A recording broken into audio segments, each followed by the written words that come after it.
말씀입니다. 마가복음 2장입니다.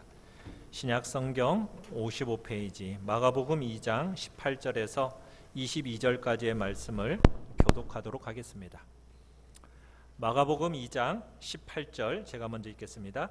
요한의 제자들과 바리새인들이 금식하고 있는지라 사람들이 예수께 와서 말하되 요한의 제자들과 바리새인의 제자들은 금식하는데 어찌하여 당신의 제자들은 금식하지 아니하나이까?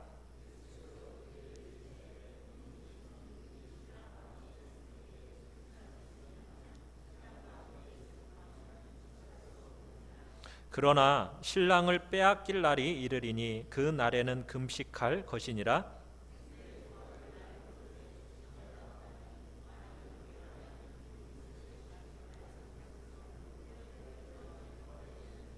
같이 읽습니다. 새 포도주를 낡은 가죽 부대에 넣는 자가 없나니 만일 그렇게 하면 새 포도주가 부대를 떠뜨려 포도주와 부대를 버리게 되리라. 오직 새 포도주는 새 부대에 넣느니라 하시니라. 아멘. 우리 말씀의 제목을 같이 한번 읽어보겠습니다. 시작. 새 포도주는 새 부대에. 새 포도주는 새 부대라는 이런 말은 참 널리 알려져 있는 이야기죠. 새 술은 새 부대에 담아야 된다는 이야기. 그러나 이 본문을 우리가 이 이야기를 잘 이해하려면 본문의 흐름을 우리가 잘 살리는 것이 중요합니다. 어떤 문맥에서 지금 이 새 술은 새 포도주는 새 부대에 넣어야 된다라는 이 이야기가 나오는가를 우리가 봐야 한다는 얘기입니다. 자, 우리 1번 같이 한번 읽어보겠습니다. 시작. 유대인들과 너무 다른 주님의 신앙적인 모습. 자, 우리가 먼저 문맥을 살핌에 앞서서 우리 마가복음 1장 15절을 한번 보시면은 예수님의 첫 번째 설교가 나오고 있습니다.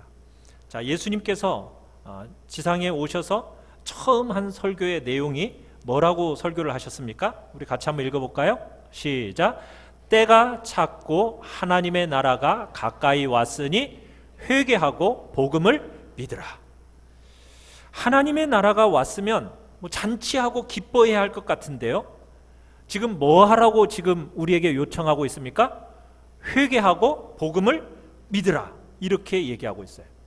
그러니까 예수님의 첫 번째 설교, 하나님의 나라가 가까이 왔기 때문에 회개하고 복음을 믿어야 한다라고 지금 설교하고 계시는 겁니다. 이렇게 설교하신 후에 하나님의 나라에 대한 교훈을 예수님이 가르칠 때마다 주님의 교훈과 주님의 삶은요, 유대인들에게 많은 어려움을 가져다 주었어요. 자, 우리 2장으로 한번 넘어가 보시면은 2장에 나오는 사건이 무엇입니까? 중풍병자를 몇 명이서, 친구 몇 명이서요? 4명의 친구가 예수님께 데리고 오는 장면입니다. 자, 그런데 예수님이 이 중풍병자를 고쳐주시기 전에 5절에 보시면은 예수님께서 뭐라고 말씀하고 계시는가요? 작은 자야, 뭘 받았다? 죄사함을 받았니라. 이렇게 얘기하고 있어요. 그냥 예수님이 이렇게 병을 고쳐주시면 될 텐데 병을 고쳐주시는 것이 아니라 지금 뭘 선포하고 계신다고요? 죄사함을 받았다라고 하면서 죄사함에 대한 선언을 하고 계십니다. 그러자 7절에 가보시면은 서기관들이 지금 마음속으로 판단하면서 이렇게 말합니다. 7절을 보시면 이렇게 얘기하고 있어요. 이 사람이 어찌 이렇게 말하는가? 신성 모독이로다. 오직 하나님 한 분 외에는 누가 능히 죄를 사하겠느냐. 여러분, 죄를 사하는 것은 누구만이 할 수 있다라는 거예요. 하나님만이 할 수 있다라는 얘기죠. 그런데 이 사람이 지금 어떻게 죄사함을 선포할 수 있는가? 지금 이런 눈으로 지금 서기관들이 아주 불편해하고 있는 겁니다. 자, 그런데 예수님이 이 서기관들의 마음을 아시고는 이렇게 말씀을 하시죠. 우리 9절에서 10절을 같이 한번 읽어보겠습니다. 시작. 중풍병자에게 내 죄사함을 받았느니라 하는 말과 일어나 내 상을 가지고 걸어가라 하는 말 중에서 어느 것이 쉽겠느냐? 그러나 인자가 땅에서 죄를 사하는 권세가 있는 줄을 너희로 알게 하려 하노라 하시고. 그러면 주님이 지금 죄사함을 선포하시는 것이 고의가 아니었나요? 고의였나요? 고의적이었다는 거예요. 의도적으로 지금 예수님께서 죄사함을 선포하셨다는 얘기입니다. 무엇 때문입니까? 인자가 누구이죠? 예수님을 가리키는 표현이죠. 예수님이 이 땅에서 어떤 권세가 있는 것을 알게 하려고, 죄를 용서하는 권세가 있는 것을 알게 하시려고 지금 의도적으로 예수님이 이렇게 하셨다라는 거예요. 그렇게 말씀하신 후에 중풍병자가 일어나 걸어가도록 병을 고치셨습니다. 그러니까 예수님에게 있어서 병을 고치는 것이 쉽습니까? 죄를 용서하는 것이 쉽습니까? 우리한테는 둘 다 어려울 것 같은데 예수님에게는 병 고치는 것이 더 쉬운 거예요. 그런데 더 중요한 교훈을 하기 위해서 의도적으로 죄 용서함을 선포하셨다는 얘기입니다. 그러니까 예수님이 이 땅에서 죄를 용서하는 권세가 있다라는 사실을 보여주고 싶으셨기 때문에 주님이 이렇게 말씀하신 거예요. 자, 그러면은 이 서기관의 말하고 우리 예수님의 말하고 합쳐보면 무슨 뜻이 되겠습니까? 네가 고민하는 것처럼 하나님 외에는 죄를 용서할 권한이 있는 자가 아무도 없다. 그런데 사람의 몸을 입은 결국 내가 누구라는 얘기예요? 하나님이란 얘기예요. 하나님인 내가 땅에서 죄 용서하는 권세가 있다는 사실을 보여주기 위해서 지금 용서에 대한 선포를 하셨다라는 지금 그 이야기를 하고 있는 겁니다. 그러니까 예수님 자신이 누구라는 것을 지금 선언하고 계시는 거예요? 하나님이라는 것을 선언하고 계시는 거예요.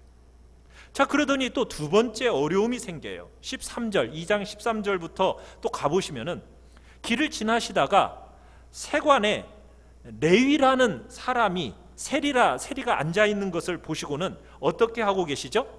15절로 16절을 보시면은 그의 집에 앉아 잡수실 때에 많은 세리와 죄인들이 예수와 그의 제자들과 함께 앉았으니 이는 그러한 사람들이 많이 있어서 예수를 따름이러라. 바리새인의 서기관들이 예수께서 죄인 및 세리들과 함께 잡수시는 것을 보고 그의 제자들에게 이르되 어찌하여 세리 및 죄인들과 함께 먹는가?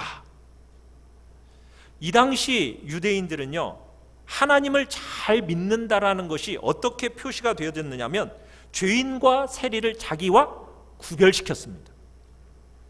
왜냐하면 죄인과 세리와 함께 먹고 마신다라고 하는 것은 그들을 친구로 삼는다는 얘기거든요. 그러면 그들을 친구로 삼게 되면 그들의 나쁜 행실을 본받을까 두려워했기 때문에 지금 그들은 이 죄인과 세리들과 함께 하지 않았습니다. 그래서 죄인들을 갈라내면서 그들과 밥을 먹거나 사귀는 그런 일을 하려고 하지 않았다는 얘기입니다. 그런데 예수님은 어떻게 하고 계십니까? 그들을 갈라내고 있습니까? 그들과 친구 삼고 있습니까?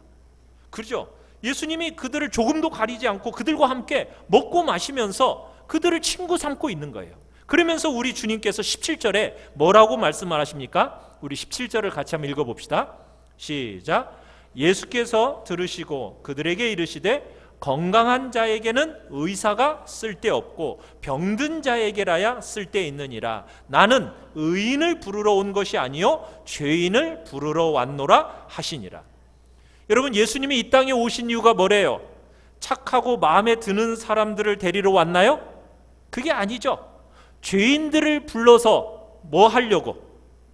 그들의 죄를 용서해 주시고, 죄 용서를 받았기 때문에 죄인들을 죄인이라고 구별해내는 것이 아니라 죄인들과 함께 친구 삼아서 먹고 마시는 것, 이게 아무 문제가 되지 않는 바로 그런 일을 하기 위해서 내가 왔다, 지금 이렇게 말씀하고 계시는 거예요.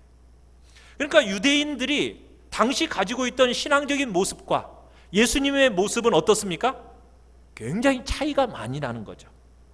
자, 이런 흐름 가운데서 오늘 본문이 우리에게 더 중요한 주제를 얘기하고 있는 겁니다. 자, 그것이 오늘 18절, 자, 본문 18절 같이 한번 읽어보겠습니다. 시작. 요한의 제자들과 바리새인들이 금식하고 있는지라 사람들이 예수께 와서 말하되 요한의 제자들과 바리새인의 제자들은 금식하는데 어찌하여 당신의 제자들은 금식하지 아니하나이까? 지금 요한의 제자들, 바리새인들은 뭘 하고 있대요? 금식을 한대요. 여러분, 이 당시에 바리새인들이나 요한의 제자들 하면은 하나님을 잘 믿는, 제일 잘 믿는 사람들로 알려진 사람들입니다. 자, 그들은 금식을 한다는 거예요. 바리새인들은 금식을 일주일에 몇 번 한다고요? 지난번에 말씀드렸잖아요. 몇 번? 2번. 일주일에 2번씩 하고 있는 사람들이에요. 또 세례 요한의 제자들도 금식을 했어요. 왜 그러냐면 세례 요한이 헤롯에 의해서 옥에 잡혀갔거든요. 그러니까 이 세례 요한으로 인하여서 이 제자들이 금식을 많이 했어요.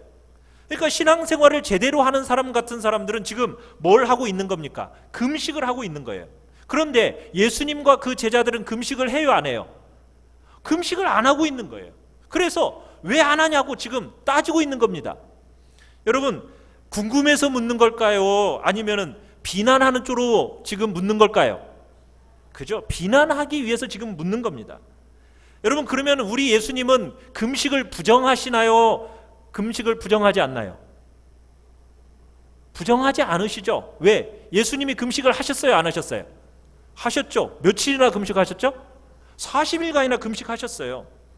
그러니까 금식이라는 이 주제로 유대인들이 물었을 때 주님께서는 금식을 하라, 하지 말라, 지금 이렇게 대답하고 있는 게 아니에요. 여러분, 금식이라는 것은 신앙의 경건 훈련 속에 있어서 성경은 부정하지 않는 훈련입니다. 여러분, 우리가 필요할 때 금식할 필요가 있습니다. 여러분들은 1년에 금식 몇 번이라도 좀 해보세요. 요즘 시대는 뭐 금식을 거의 안 하는 시대가, 다이어트를 위해서는 할지는 몰라도 기도에 전념하기 위해서, 기도에 집중하기 위해서, 때로는 먹을 것을 잃어버릴 필요를 느낄 만큼 기도하시는 분을 찾기는 좀 어려워진 것 같긴 하지만, 여러분, 금식 신앙 경건의 훈련에 있어서 중요한 부분입니다. 여러분의 기도의 제목이 너무 중요하고 간절할 때 여러분 하나님 앞에 금식하면서 기도할 필요가 있습니다. 금식이라는 것은 예수님이 부정하는 것은 아닙니다. 그렇다면 지금 이제 우리가 이 질문 속에서 생각해야 될 부분이 있어요. 자, 2번을 같이 한번 읽어보겠습니다. 시작. 지금은 혼인잔치와 같은 복되고 영광스러운 때. 그렇다면 왜 금식하지 않고 있습니까? 라고 물었을 때 주님의 지금 이 대답의 첫 번째 포인트가 어디에 있느냐? 자, 우리 19절에서 20절을 본문 같이 한번 읽어보겠습니다. 시작. 예수께서 그들에게 이르시되 혼인집 손님들이 신랑과 함께 있을 때 금식할 수 있느냐? 신랑과 함께 있을 동안에는 금식할 수 없느니라. 그러나 신랑을 빼앗길 날이 이르리니 그 날에는 금식할 것이니라. 여러분, 예수님과 제자들이 왜 금식하지 않는다라고 지금 얘기하고 있습니까? 지금은 금식할 때가 아니라는 거예요. 금식해야 할 날이 오면은 금식할 거라는 거예요. 금식해야 할 날은 어떤 때라는 거예요? 신랑이 빼앗길 날. 여러분, 신랑이 빼앗길 때는 언제일까요? 예수님이 그죠? 십자가에 달려 돌아가신 그때, 생각지 못했던 그 고난이 왔을 때 금식할 거라는 거예요. 또 주님이 부활하시고 승천하셔서 제자들을 떠나시고 제자들만 남겨놓으시면서 이 땅의 고난의 길을 주님이 오실 때까지 감당해야 되는 그 과정 속에서 제자들은 금식을 할 거라는 거예요. 그런데 지금 주님께서 이 금식이라는 주제를 질문하고 있는 유대인들에게 지금 무엇을 초점 맞춰서 얘기하고 있느냐? 지금은 어떤 때인가? 지금 이 얘기를 하고 있는 거예요. 시기가 어떠한가? 이것을 지금 눈여겨주고 싶어 하는 거예요.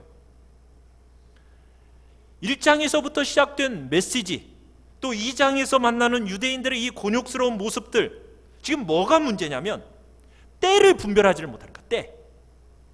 여러분, 금식은 보통 언제 한다고요? 금식은 대속죄일 날 했었어요.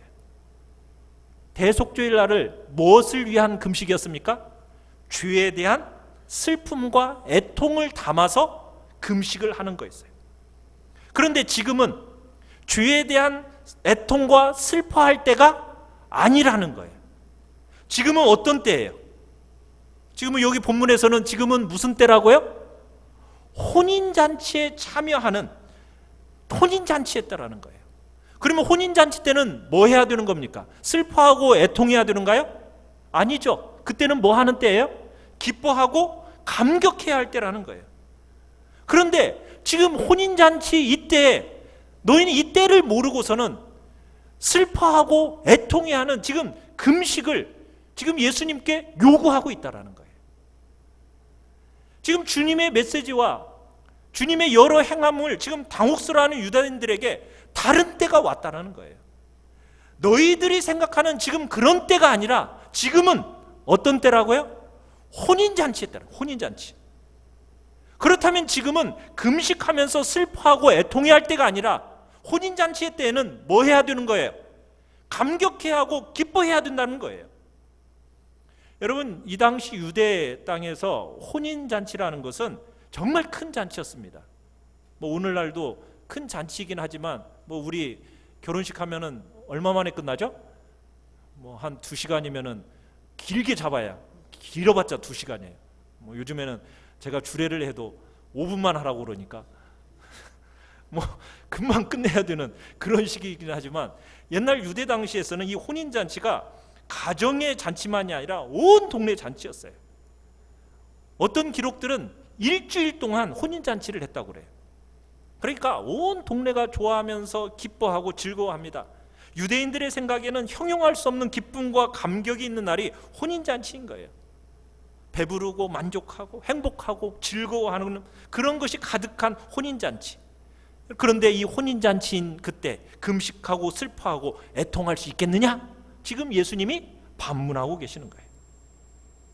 사랑하는 성도 여러분, 예수님이 하나님의 나라와 복음을 가지고 이 땅에 오신 우리가 사는 이 시대는 뭐 하는 때라고요? 혼인잔치의 때인 줄 아느냐는 거예요. 여러분, 주님이 오셔서 이 혼인잔치의 때 여러분의 마음속에 말할 수 없는 감격과 기쁨, 평강이 여러분들에게 주어지셨습니까?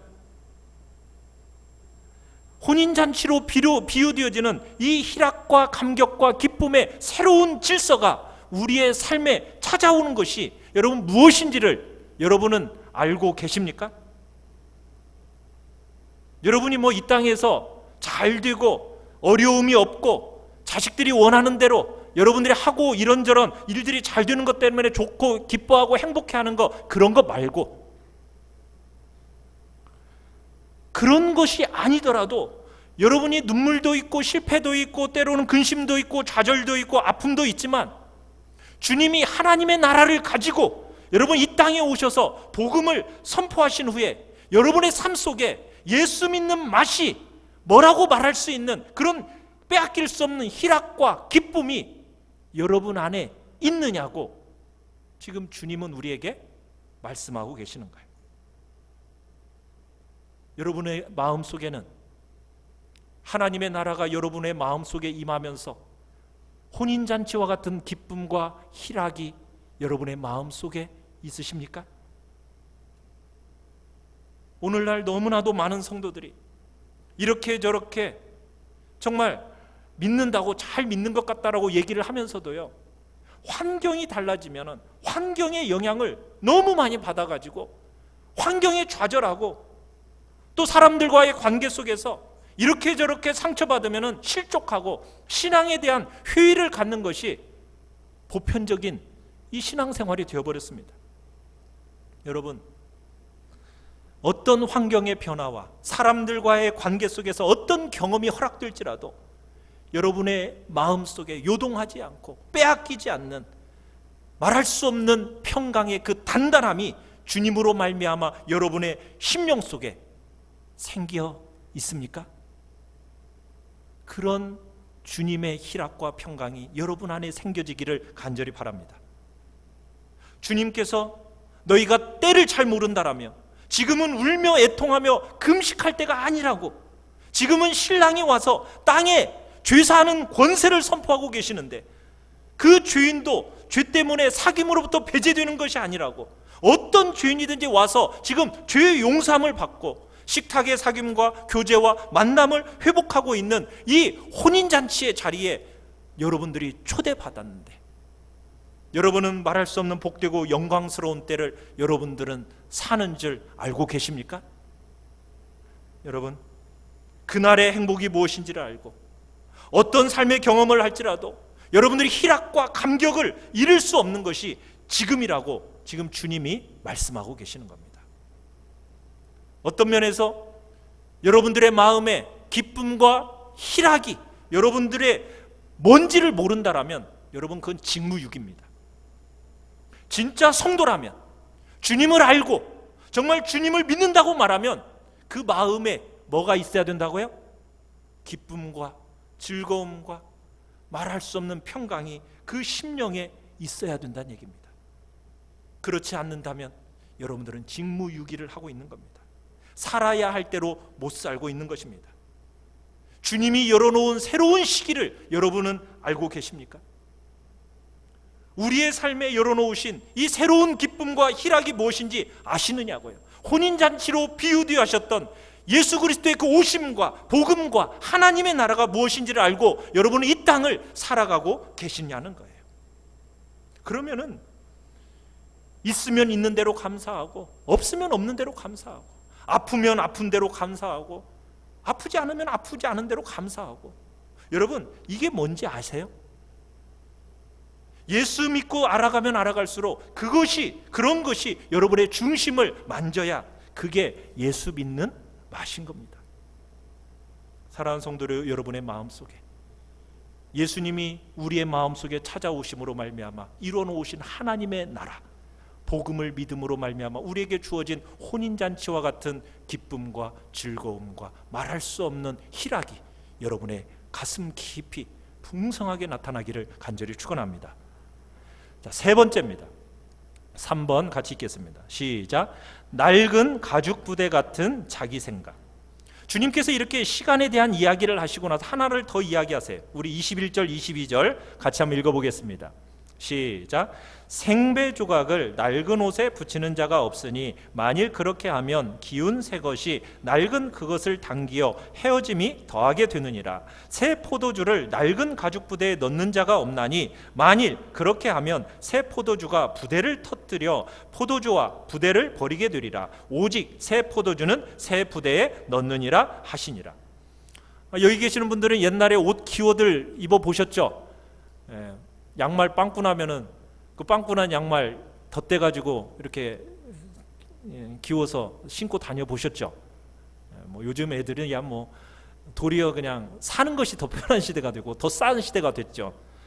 자, 그런데 옛날에 옷을 기워 보시면 아시겠지만 구멍이 나고 낡아서 옷을 기워야 할 때 여러분 새 옷 잘라다가 거기다 붙이십니까? 그렇게 깁는 사람 없죠. 그건 이중적으로 어리석은 짓이에요. 왜? 아니 새 옷 잘라다가 붙이면 새 옷도 버리고 그리고 낡은 옷도 어떻게 돼요? 세배 조각을 붙이면 어떻게 됩니까? 빨래하고 나면은 그 신축성이 살아있는 세배 조각이 낡은 옷을 어떻게 해요? 낡은 옷을 잡아당겨요. 그래가지고 헤어짐이 더 심하게 되는 겁니다. 자, 여기서 또 옛날에는 포도주를 병에 담지 못했어요. 왜? 옛날에 병이 있었어요, 없었어요? 병이 만들어진 시대가 얼마 안 되거든요. 그렇기 때문에 그 시절에는 어디에다가 포도주를 담았어요? 가죽 부대에다 담았습니다. 짐승의 가죽에 목을 묶고 다리 묶고 발 묶고 꼬리 묶고 그렇게 해가지고 사용했어요. 그리고선 포도주를 담아 다니기 아주 용이했던 겁니다. 자, 포도주를 짐승 가죽에 담아 놓으면 이제 포도주 속에서 어떤 일이 일어나죠? 막 발효가 되잖아요. 그러면서 가스가 나오지 않습니까? 그러면은 이게 새 가죽 부대는 신축성이 있으니까 이렇게 점점 그것을 잘 받아낼 수 있는 용이함이 있어요. 자, 그런데 팽창될 대로 팽창된 그 낡은 짐승 가죽 부대에다가 새 포도주를 넣으면 어떻게 됩니까? 그죠? 지금 그 속에서 가스가 막 나오니까 팽창되어져 가지고 그 가스의 힘을 이겨내지 못하고 가죽 부대가 터져버리는 거예요. 지금 주님께서 유대인들에게 묻습니다. 지금 왜 금식하지 않느냐? 이렇게 이제 주님한테 물었어요. 그러자 주님이 지금 오늘 이 대답을 하고 계시는 거예요. 이 대답을. 우리가 금식하는 것은 마치 새 천조각을 잘라다가 헌옷에 붙이는 것과 같은 거다. 우리가 금식하면서 슬퍼하고 애통해하는 것은 마치 낡은 가죽 부대에다가 새 포도주를 넣어서 가죽 부대도 터져버리고 포도주도 망쳐버리는 것과 같은 거다. 지금 이렇게 말씀하고 계시는 거예요. 그럼 여기서 금식이라는 게 뭘까요? 금식. 이 금식이라는 것은 유대인들이 생각하는 신앙입니다. 유대인들이 생각하는 신앙이라는 게 뭘까? 유대인들은 자기 나름대로 정의되고 있는 종교에 대한 관점이 있어요. 그 관점을 가지고 지금 예수님을 향해서 우리는 금식하는데 왜 당신들은 금식하지 않습니까? 이렇게 따지고 있는 거예요. 주님은 이 어리석은 질문을 헌배 조각에 새청 조각을 갖다 붙이는 것과 같다 이렇게 말씀하셔요. 결국은 가죽 부대도 다 터지고 포도주도 다 망치고 마는 지금 너희들이 가지고 있는 그 요구사항의 모습이 바로 이런 거다. 지금 이렇게 말씀하시는 겁니다. 이 얘기를 지금 우리 시대에 적용해 보면 여러분, 사람들이 종교에 대한 각자의 관점이 있어요. 종교라는 것은 이런 거야. 막연한 생각이요. 모든 사람들이 다 가지고 있습니다. 기독교에 대해서도 기독교라면 이런 거지 하면서 자기 나름대로의 생각이 있습니다. 그리고서는 오늘날처럼 교회가 좀 많은 비난을 받고 또 욕을 듣고 있는 시대에 사람들이, 아니 심지어는 교회 안에 있는 사람들조차 기독교가 이래야 되겠어? 기독교는 원래 이런 거잖아 하면서 기독교를 향해서 자꾸 비난을 해요. 자기의 고집, 자기의 주관, 자기의 생각을 가지고 교회를 향해서 이런저런 것들을 요구한다라는 겁니다. 여러분, 기독교는 그런 종교가 아니에요. 천국 복음과 함께 주님이 몸을 가지고 오시면서 하나님 나라가 이 땅에 왔습니다. 주님이 기대하시는 반응이 무엇입니까? 주님이 전한 복음의 메시지가 뭐였죠? 하나님 나라가 가까이 왔으니 뭐해라? 회개하고 뭐해라? 복음을 믿으라. 주님이 기대하시는 반응은 회개하고 복음을 믿으라는 거예요. 여러분, 회개가 뭐죠? 회개라는 것은 가던 길의 방향을 바꾸는 거죠. 가던 방향으로 계속 가는 것은 회개가 아닙니다. 자기가 늘 가지고 있던 생각, 사고방식, 가치관, 그것을 버리지 않고 그 생각, 그 가치관을 그대로 가지고 가는 것은 회개한 사람이 아니에요. 회개한 사람은 자신이 지금까지 가지고 있던 생각과 가치관과 사고방식을 어떻게 하는 겁니까? 바꾸는 거예요. 내려놓는 거예요. 그리고 뭘 믿는 거예요? 복음을 믿는 거예요. 주님이 지금 하나님 나라의 복음을 선포하면서 우리에게 기대하는 방향이 바로 이겁니다. 그렇다면 유대인들의 문제점이 뭡니까? 유대인들은 지금 자기 방식으로 많은 것들을 종교는 이런 거다라고 정의해 놓고서는 주님의 오심과 주님의 그 놀라운 사건들을 자기의 관점으로 바라보고 있다는데 문제가 있는 거예요. 중풍병자가 일어나서 병상을 지금 들고 가는 거 봤어요. 예수님께서 가시적으로 교육을 시켜주신 거예요. 뭐라고? 주님이 뭘 가르쳐주고 싶었던 겁니까? 예수님이 누구인가? 나는 이 땅에서 죄를 용서할 수 있는 권세를 가진 누구라는 것을 알려주고 싶으셨던 거예요? 하나님이라는 것을 가르치고 싶으셨던 거예요. 그런데 이 사람들은 하나님이라고 인정하지 않고 도대체 율법으로 예수님의 재단하는 거예요. 예수님을 바라보는 거예요. 율법의 관점으로. 여러분, 율법이라는 것은 원래 사람들로 하여금 죄를 생각나게 만드는 거예요. 율법이라는 것은. 아, 내가 이런 죄를 지었구나. 아, 그러니까 이건 하나님이 기뻐하시지 않는 거네. 그러니까 이제부터는 내가 이것을 깨달았으니 내가 이 죄를 좀 억제해야지. 이렇게 만드는 것이 율법의 기능이에요.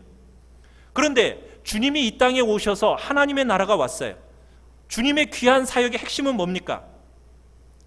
우리와 똑같은 사람으로 이 땅에 오셔서 사람으로서 아무것도 할 수 없었던 율법을 우리 주님이 어떻게 하셨죠?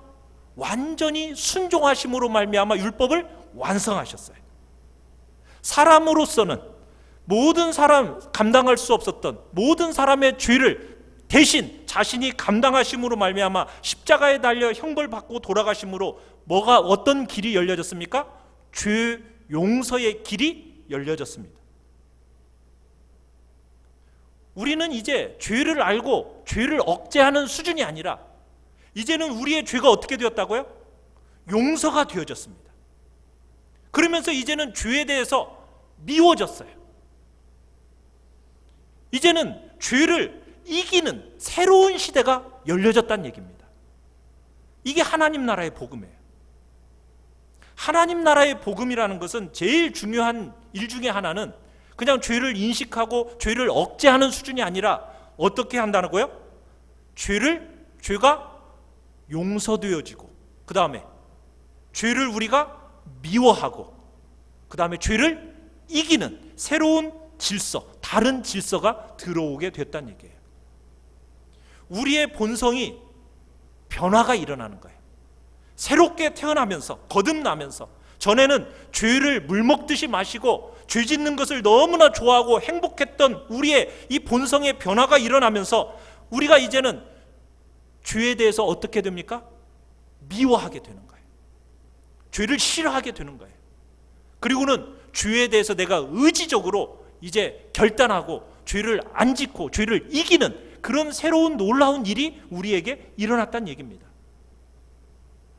죄를 지으면 아유 내가 불행해질까봐, 내가 죄를 지으면 내가 형벌받을까봐, 여러분 그렇게 해서 우리가 죄를 안 짓는 그런 상태로 가는 것이 아니라 죄를 싫어하는 마음이 그게 하나님의 마음인데 하나님의 마음으로 나도 죄를 미워하는 그런 자리에 들어가는 새로운 질서가 열려졌다는 얘기예요.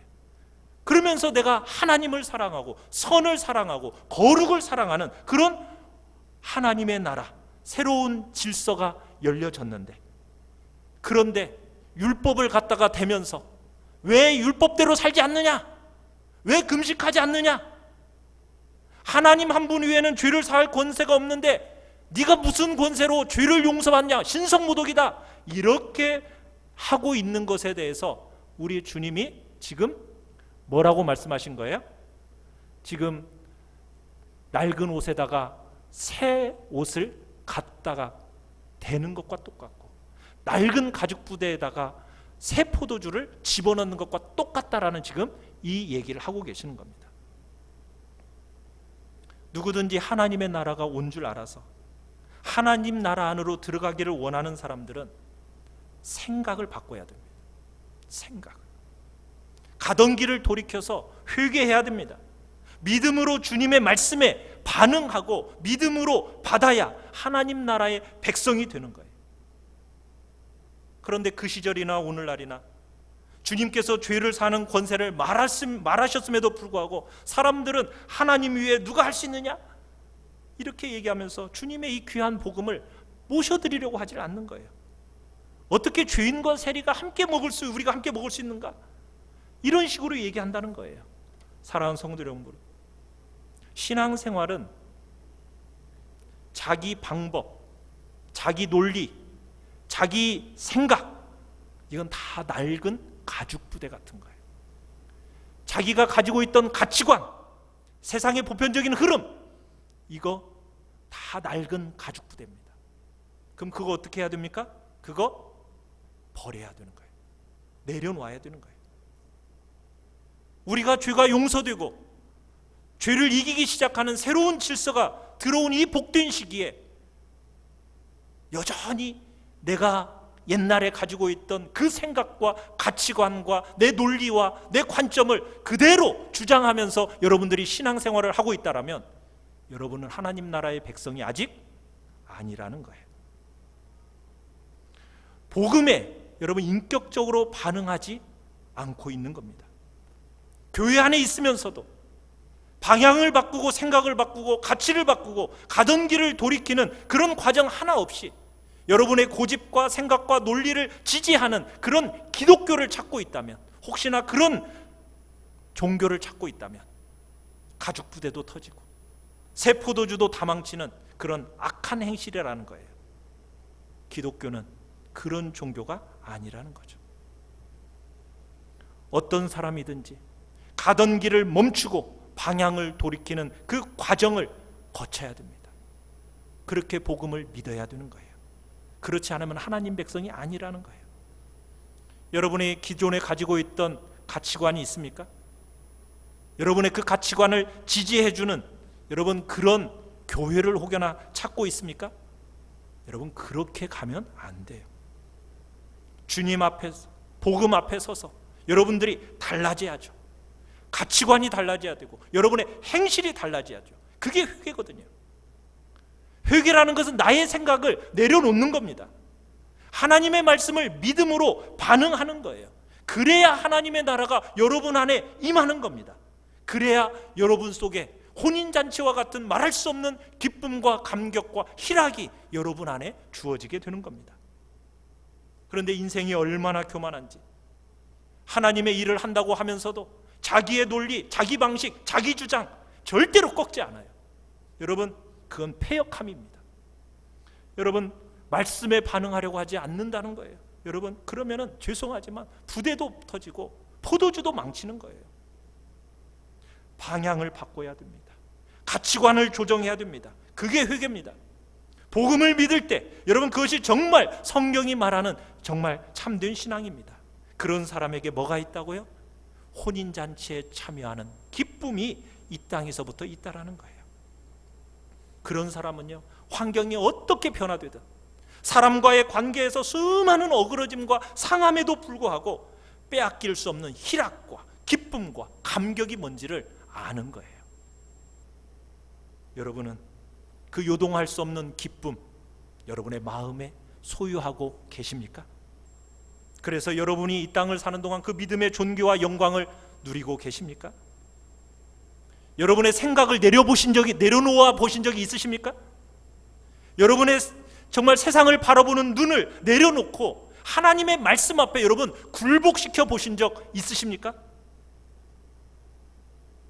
말씀을 알아야죠. 그러니까 말씀을 알아야 그 말씀 앞에 나를 굴복시켜 보죠. 그래서 여러분 부지런히 배우셔야 됩니다. 내 고집, 주관, 경험, 논리 여러분 그것만 붙들고서는 교회 왔다 갔다 하고 여러분 그런 것은 하나님 앞에서 아무것도 아닙니다. 말씀 앞에 여러분들을 꺾어 보셔야 됩니다. 진리 앞에 여러분의 논리와 경험들을 굴복시켜 보셔야 됩니다. 그래야 하나님의 영광을 받아들이는 그런 복된, 그래서 혼인잔치에 말할 수 없는 기쁨과 영광과 평강을 여러분들이 누리게 되시는 것입니다. 사랑하는 성도 여러분들이 정말 주님이 정말 기뻐하시고 아시는 그런 바른 믿음, 하늘의 기쁨이 뭔지를 경험하는 그런 회복의 역사가 우리 모두에게 임하게 되기를 간절히 축원합니다. 우리 같이 찬양합시다.